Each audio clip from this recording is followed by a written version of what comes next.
Greetings, unsettled souls. Welcome to the correct views. Sam Di Gangi during political commentary for the Media Speaks. HDF up there. YouTube on the Media Speaks and Facebook right in front of me. Greetings and happy Twiggy Day. I promised that I would address this, and I've been putting it off, and I'm going to do so very quickly. A few people have noticed that my Thanksgiving shows have not been exactly what they used to be. And I wanted to point out that it wasn't due to any political correctness or due to, me suddenly having some aversion to holidays. Happy Thanksgiving to you, and Merry Christmas, when it comes. By all means, definitely. I am a Christian who is very, very thankful for the fact that I get up every day and nothing hurts at my age. Nothing. I can still go snowboarding. Have no one to go snowboarding with. Now, I'm going to get into this briefly only because I think other people have asked about it a lot. Christelle, the behind-the-scenes queen, and I are not together at the moment. And I think that's been a big part of it. I'm just saying openly, I am no blame, no gossip here. So if you tuned in for that, you can tune out. That to me, family to me, is what holidays are. I have friends that invite me over, whatever, but if your family, it's weird. You wouldn't think long hair and tattoos and a band. A family is everything to me. And my mom and dad passed.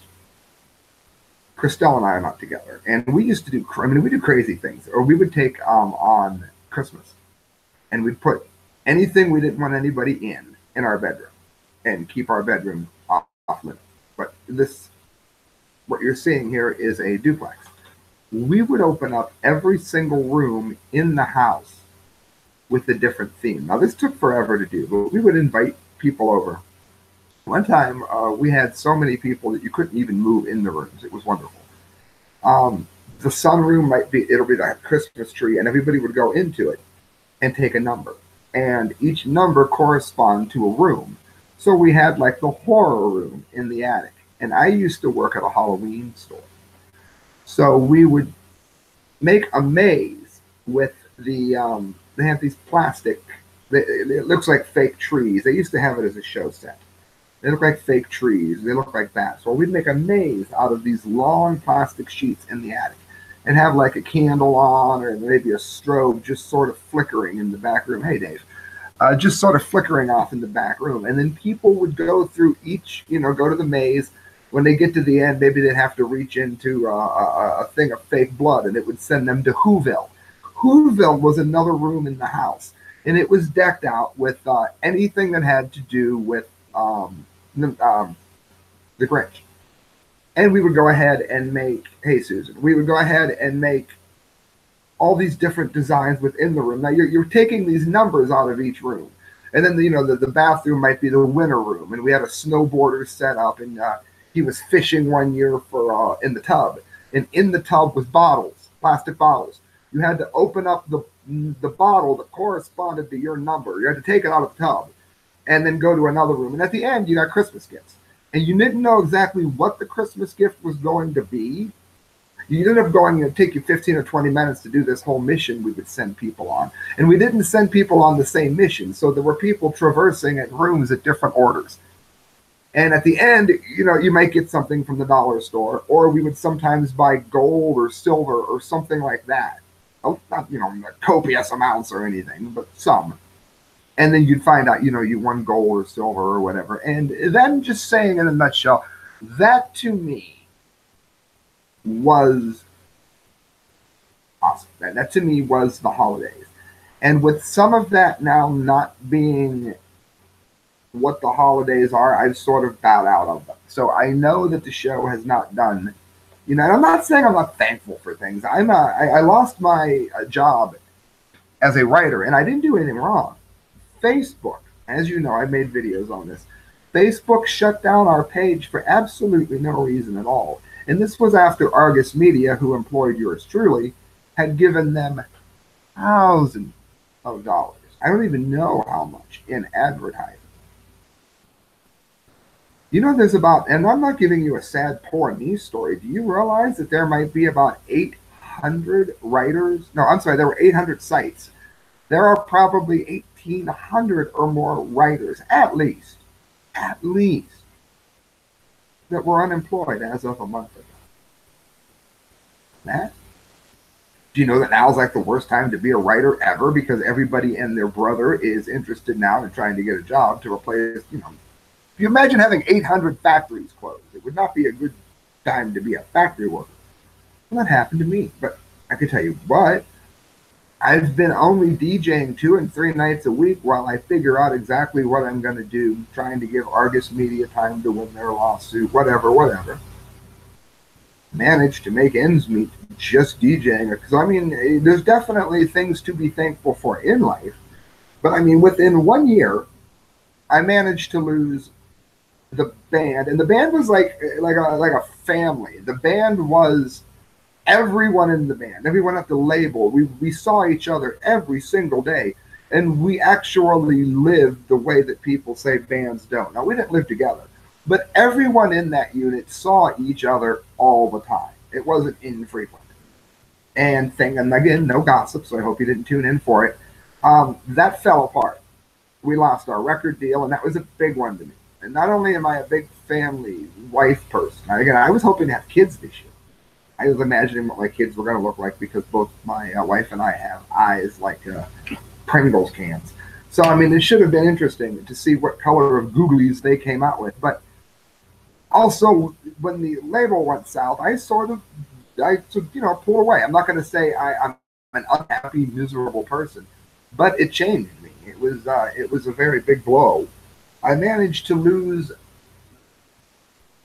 just a lot of things. I'm going to go through it. I've had tax issues. I've had to have the properties I've had looked at. If I gave you the whole list, and you know what? I guarantee you everybody has their own list, so I wouldn't need to. But I did want to address why I don't do as much with the holidays as I used to do.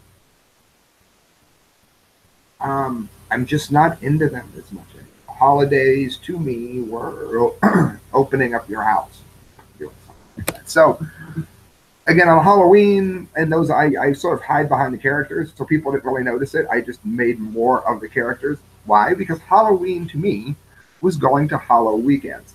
Halloween to me was, doing a lot of things with my family. And like I said, my mom and dad are both dead, and I just pull away from holidays.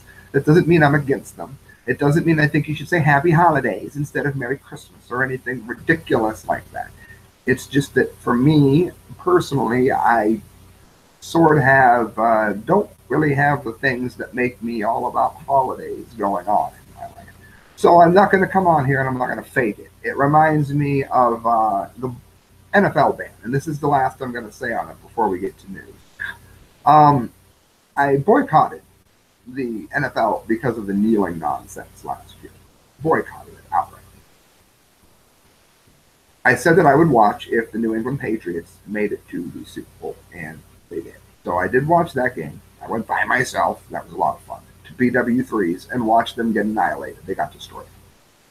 This year, people were asking me if I was going to do it again, because last year it was all up on the site that I had done it. It was a big deal because I watched football quite a bit. When I started working again as a DJ, in front of me at the bar is a massive big screen TV that it's a projection. It is the wall. It literally is half of the wall on a 2-story building with I'd say the ceiling has got to be 25 feet or higher. It's a huge building. Christie's Cabaret in Canton, North Canton. If you say you're boycotting and you work on Mondays, which I do, and sometimes Sundays, I don't see the screen in front of me, so I'm going to come out here and tell all my listeners that I'm boycotting football. That is a lie. I might say that I would like to, but I don't see it. I don't see the screen. So I didn't do it. I didn't do it because it would be dishonest to you guys. That's kind of the same thing I did with holidays. There were things that made holidays wonderful for me. And now that they're not, I simply go about my own thing and begrudge no one any happiness in them. That is it, my friends. I'm not talking about it anymore. Listen to this. Prison Planet. Rand Paul warns Trump Saudis see the U.S. response to Khashoggi killing as weakness. Now, I want to address a couple of things here. First of all, we have something to be thankful for. Rand Paul. He's been in the president's ear a lot, and Rand Paul, whether or not you're a libertarian or not, is almost irrelevant. Rand Paul is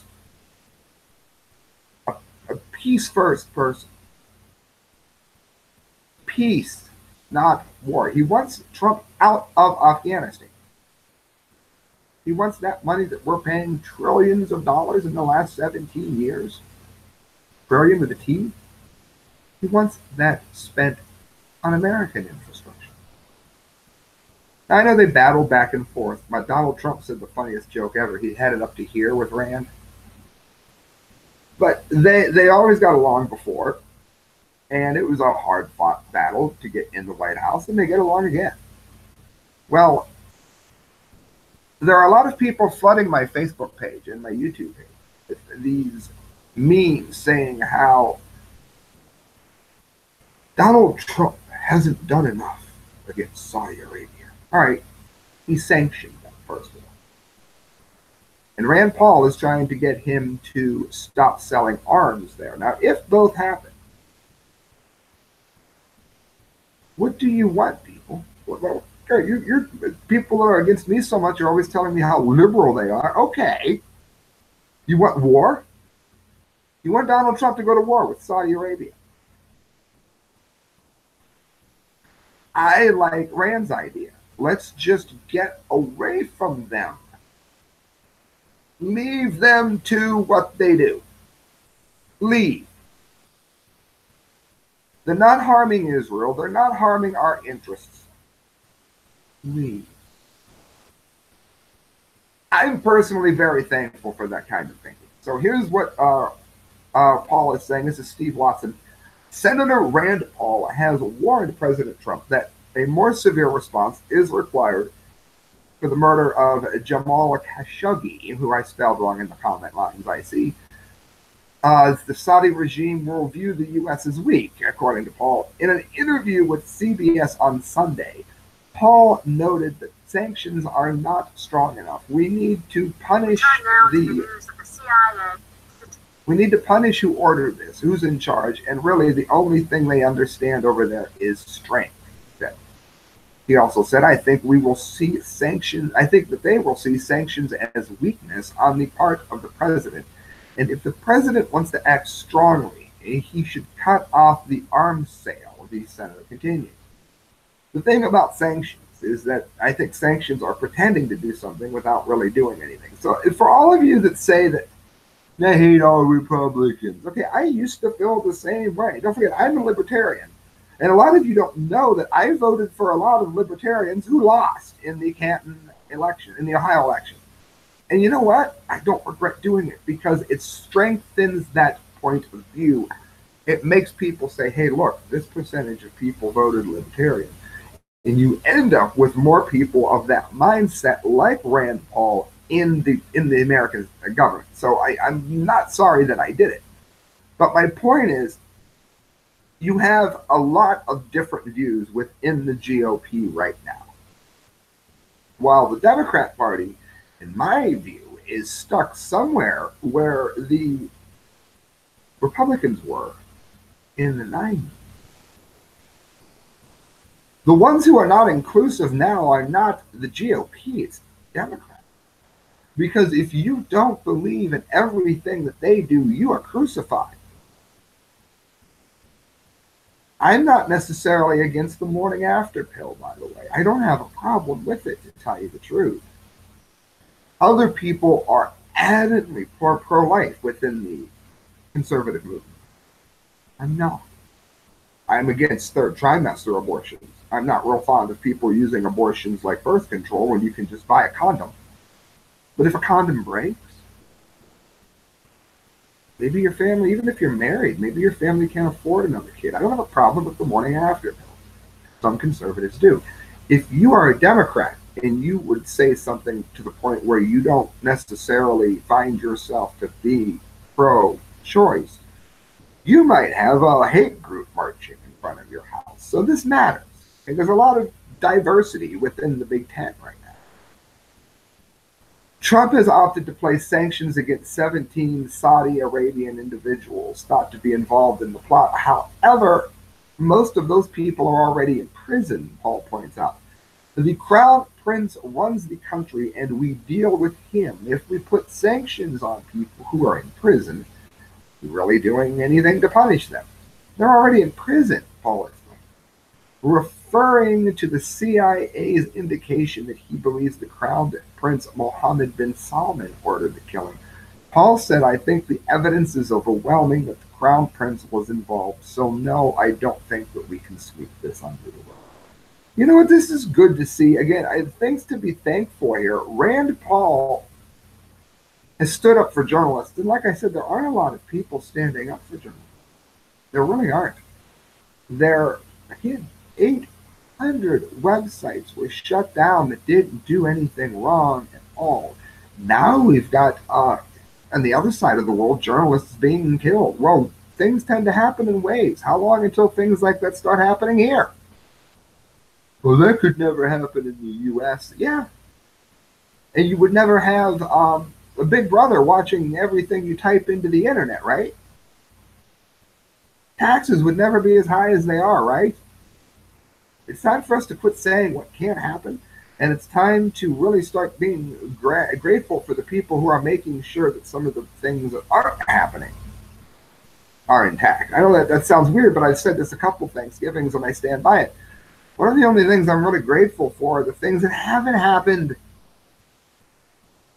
And I mean, really, check this out, friends. Breitbart. Rand Paul on Trump's foreign policy. Build roads and bridges in America, not Afghanistan. You know what? Again, go Paul. Why are we ass deep in Afghanistan? For 2 years in, 17 years. Listen to this. Is actually putting America first. I'm just going to read it because so many people don't want to hear it. But again, it's on Breitbart. You can watch the video. I'm tired of spending $50 billion a year in Afghanistan, building roads and bridges over there where I would rather build roads and bridges here, Paul told Breitbart News deputy political editor Amanda House. During the wide-range interview that included President Donald Trump's push to advance an American first policy. He's got a point there. If we're going to do America first, and that's what we voted for him to do, we're going to put America first, then isn't it time that we leave Saudi Arabia and start spending that money here? Isn't it time we leave Afghanistan and start putting that money here? If we do that, then we can afford to do what Rand Paul is talking about too, and we can pull out funding to Saudi Arabia. Saudi Arabia is not just going to immediately side with our enemies because we pulled money off of them. Because Saudi Arabia is a different kind of Islam than Iran. They detest each other. Iran looks at Saudi Arabia as filthy as they look at Israel or the U.S. or an atheist or Satanist, Buddhist.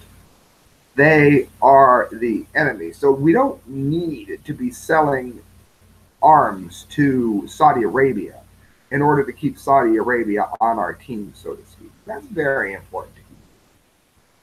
A study from Brown University released on Wednesday found that American taxpayers spend, get ready, I hope you're sitting down. American taxpayers spent $5.9 trillion in military action on Afghanistan, Iraq, and Pakistan since 2001, which is $2 trillion more than all federal government spending during the 2017-2018 fiscal year. All right, let's take a really good look at this, shall we? Isn't there a better than average chance here that with all of that money being spent in 17 years, that if If Afghanistan doesn't know already how to defend themselves, then they're not going to. Okay, it's time to get out of there. That's I mean, and you, those of you that, you know, why bring division on Thanksgiving? From 2001, Bush, Republican. Obama, Republican. Excuse me, Democrat. Donald Trump, Republican. Both parties have spent this much money. Rand Paul is saying that, you know, that maybe we need to quit just rooting for the D or the R and talk logically here. By the same token, I'm a huge Trump supporter, but I'm seeing Rand's point of view here. I supported him before I got on the Trump train, which was something that I did after it was clear that Rand wasn't going to get in. I didn't betray him. I think that some of the people Trump surrounds himself with are really part of a foreign policy swamp that believes that war is always the answer, Paul cautioned. When I talk to the president, I hear that we have been at war for too long in Afghanistan. When I talk to him, I hear that his initial response is that we do not need permanent troops in Syria. I think that he truly believes that, Paul continued. I think he believes stronger than anything else, and he said it 1,000,000 times, that the Iraq war was a mistake and it destabilized the Middle East. And yet he's surrounded by generals who often think that we cannot leave, or we will lose, or that we must take one more village in order to get a negotiated settlement. Or, even worse, the neocons who believe that it's an unconstitutional surrender like we had in Japan or World War II. That's what they're hoping for. That's rarely the way that war ends, he said. The Kentucky conservative then added that America needs to reach a settlement with the Afghanistan government in which the U.S. can finally withdraw troops from the country and end the 17-year-long war in Afghanistan. Do you realize that World War II and World War I together didn't last this long? It almost never ends with unconditional surrender. It usually ends with a settlement. And in Afghanistan, there needs to be a settlement, Paul added. Now, he's exclaimed, he's added, he's cautioned, he's spoken in many different ways here. In World War II, again, unconditional surrender was not completely. I hate when, you know, Breitbart kind of missed the boat on that one. It wasn't an unconditional surrender. Japan was actually allowed to keep their ruler, which, being a dynasty, a kingdom, as it were, it was everything. So again, that's worth seeing there. And we've got one more story before we get to the dumbdee of the day. I want to remind you that you can donate at thecorrectviews@hotmail.com. And I want to give a shout out to Miss Wickiardi, who not only donated to the show, but now all the way to June, I get to talk about what the ASPCA does, which is awesome. People who donate, I promote your favorite charity online, and they are a wonderful charity. If you haven't looked up the ASPCA, they're wonderful. Particularly if you are someone, well, I love animals, but I don't support PETA. Who would support PETA? Maybe somebody with PETA brains. PETA's a gang of thugs. The ASPCA, they do wonderful things for the critics. Wonderful. So make sure you look them up. And you can do so while you're online donating to me, which you can do at thecorrectviews@hotmail.com through PayPal. We've been demonetized. We've been hacked. And your money keeps the show going. It keeps me being able to send the dunce caps and all of that. So, thank you. Daily Mail, bleeding billions. Now, I like this story. Net worths of top tech executives have taken a massive hit as Amazon, run by a liberal, Apple, run by liberals, Facebook, painfully liberal, and Google, need I say more, YouTube. We know what YouTube did to us. We know how YouTube treats conservatives. We know that YouTube made it so that even churches cannot raise money on their platforms. Think about it. I posted it on my Facebook page. It was nothing more than a church that was simply, you know, they would give daily, like 5 minutes inspirational readings and demonetized. So we know what side of the aisle Google is on. And again, I'm not saying you have to be a Christian. I don't know too many atheists that like to see Christians silenced. Why? Because they understand crap rolls downhill. If they can do it to Christians today, they can do it to Satanists, they can do it to Buddhists, they can do it to atheists, they can do it to anybody that they want to. Also, Mark Zuckerberg got a lesson here in economics. When you piss off 50% of the population who are not raging socialists, then what you have ended up with is 50% of the people who are no longer going to support you and buy your stocks. Shazam, Sparky, we didn't think of that.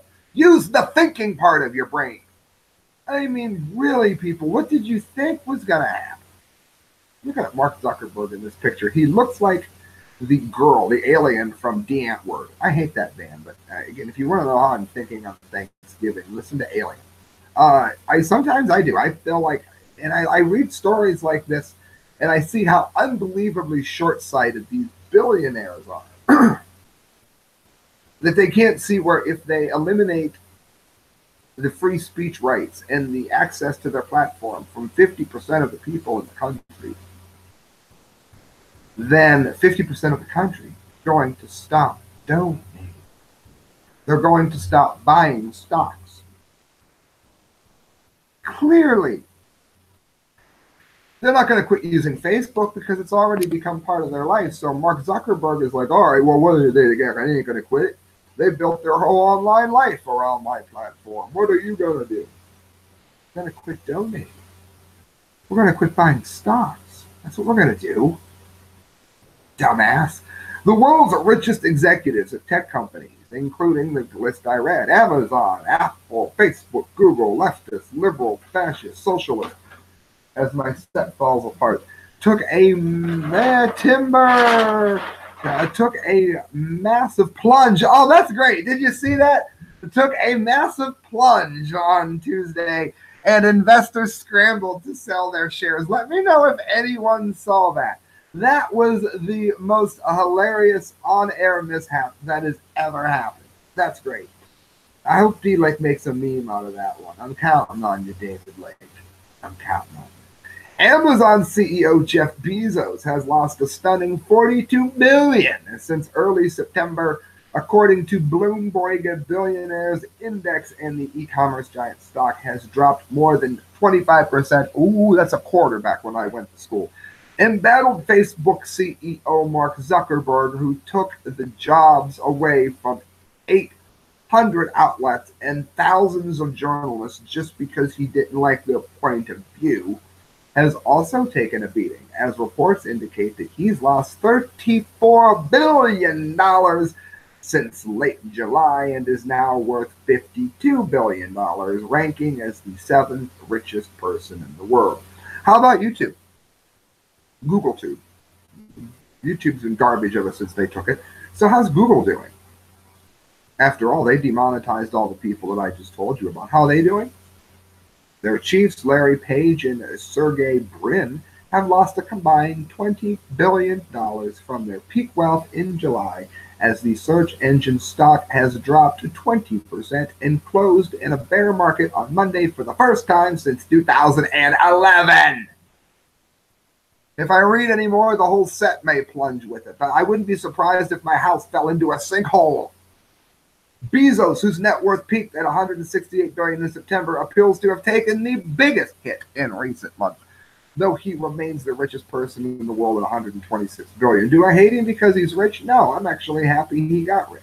I don't begrudge him a penny. But I'll tell you what I am kind of happy about. I'm happy that he's getting a dose of the way he treats other people. Look up the way, and I've done articles about this. You can find them at the Conservative Daily Post. They're still up. Google abuses the people in their warehouse. I mean, Amazon, abuses the people in their warehouses like you wouldn't believe.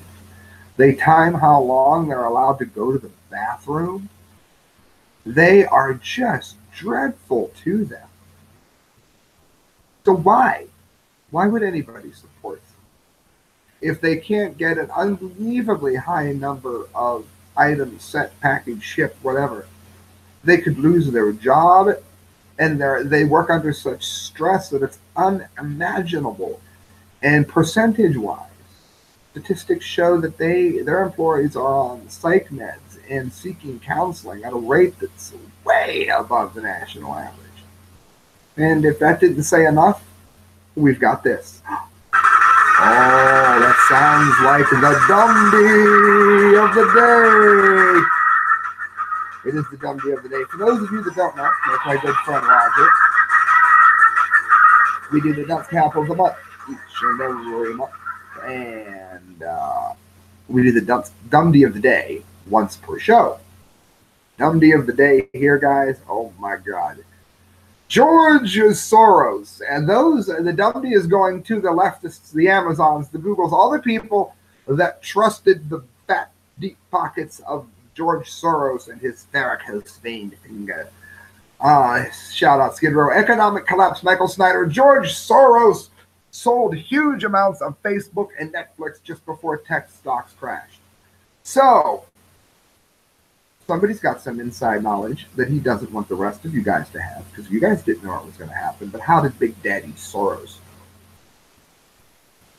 For that matter, even if it's just his economic team who did it legally, okay, he didn't stand by the company, Facebook, when it was going down, when it's starting to go down in large part because of the changes that they made in what they did at the beck and call of Soros. So that is more than easily worried and worthy here of the dumbdee of the day. He said, Facebook, pretty much, here's a bunch of money, blah, blah, blah, blah, blah. Make sure you get Alex Jones off your channel. So Alex Jones gets knocked off the channel. All the people that are now angry quit buying stocks, and Soros says, yeah, that sucks, bye. That's liberal loyalty for you. And you can say what you want about the Koch brothers. I can take or leave them personally, but I'll put this out there. They didn't do something like this. I think it's funny because I hate Facebook, but George Soros just knifed Mark Zuckerberg right in the back, man, all the way to the sheet, all the way to the blade handle. Granddaddy Soros avoided a loss of more than $17 million by dumping shares of Facebook, Netflix, and Goldman Sachs just before the big crash started happening. In other words, he made out like a bandit by selling at the peak of the market. Is he smarter than all the rest of us? Did he have some inside information? Or is he simply lucky? In recent months, tech stocks have lost approximately $1 trillion in value, and many investors have been absolutely devastated, but not George Soros. According to a most recent filing with the SEC, Soros fund management was able to dump shares of Facebook and Netflix. Oh my God, it was a miracle, friends. Just pure dumb luck. It happened just in time. Soros Fund Management, which Soros funded and chairs excited social network giant Facebook, exited social network giant Facebook completely in the third quarter, while also slashing positions in Netflix and Goldman Sachs stocks. Those three stocks have tumbled in the fourth quarter so far, with Facebook and Goldman Sachs setting new lows on Tuesday.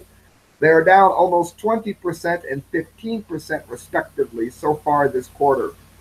High-flying streaming content giant Netflix has tumbled almost 29% since the end of September. Unfortunately, the top executives at the major tech companies were not as persistent, and many of them lost, we went over that. I'm not going to read it again. It was the last story. We could go over what they lost. Billions. Can you imagine losing $42 trillion?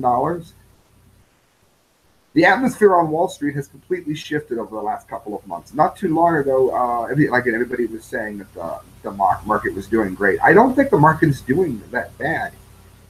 I mean, I think there's going to be an inevitable crash because we're not on the gold standard. That's a given. But what's up? Look at all the people that joined. I don't think that we're headed to some great crash immediately. I think it's going to happen in the long run because we're not on the gold standard. America's a bankrupted nation held up by fiat currency, backed by nothing, and global status as a currency, which dwindles daily. So it's going to happen. But I don't think it's going to happen immediately. I don't think this is a sign that the economy is doing poorly, you know, in the way it's being run currently, which again is flawed. I don't think it's a sign that it's going south. I think it's more of a sign that people that have been marginalized, they've been called racists because they went to see their country new. They've been called sexist because they didn't want to vote for a socialist hag. People like me who lost a full-time job when they did absolutely nothing wrong because they were cheated out of it by the left and people on Facebook. We have quit giving these monsters our money. And you're seeing it show up on their bottom line. And I think that's a good thing. I also think it's a good thing that you tuned in. I thank you for doing so, friends. Good night. God bless. Please donate to the show if you're spending Thanksgiving with someone that you don't know. Hug them. Hold them really close. Let them know. Let them know just how much you care about them. Because you never know. They could be dead next year. They could just wake up and decide they didn't care about you this year. So whatever you do, make sure you thank them, love them, all that good stuff. Have a good one, friends. Good night. God bless.